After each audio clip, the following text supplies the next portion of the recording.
Hello guys, আসসালামু আলাইকুম। সবাই কেমন আছেন? আপনাদের মাঝে আবার একটা সুন্দর টিকা বলক নিয়ে চলে আসলাম। আপনারা বুঝতে পারছেন কি বলক নিয়ে চলে আসলাম? আপনাদের মাঝে আবার একটা ফুটবল বলক নিয়ে চলে আসলাম।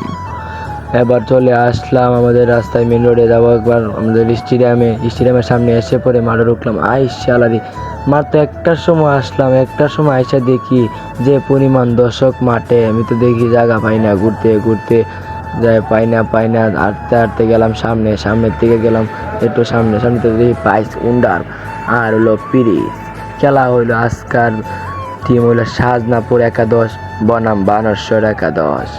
এরপর একটা জায়গা পাইলাম, এই জায়গায় বৈশা সাইডে দেখলাম খেলা।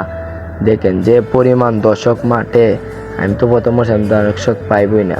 এই দেখেন হলো শাহজাদপুর, এইদিকে হলো বানেশ্বর।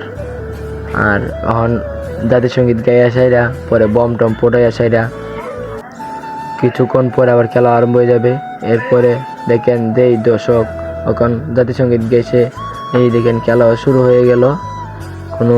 কোনো হান্দা গোল টোল হয়ে যাচ্ছে না, সব কান্দা ফরম পিলারে আসলো, নাইজেরিয়া সব আসলো দেশি পিলার।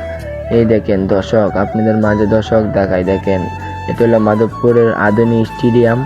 দেখেন খেলা শেষ, বানেশ্বর জিতে গেল। দেখেন গাইস, বানেশ্বর, আমিও বানেশ্বরের পক্ষে আসলাম, আমিও বানেশ্বর সাপোর্ট করছি। দেখেন বানেশ্বরের উল্লাস দেখেন। শাহজাদপুরে হেরে গেল। শাহজাদপুরের বহুত চেষ্টা করছে, অনেক ম্যাচ জিততে ফাইনালও আসলো, তারপরও তারা ভাগ্যটা করলো না। ফাইনাল ম্যাচটা বসে জিতে গেল বানেশ্বর। দেখেন কি পরিমাণ দর্শক, মাধবপুরের ইতিহাসীটা দেখেন। এই দর্শক এবারে বলক থেকে শেষ করলাম। ম্যাচ বলক দেখতে খেলে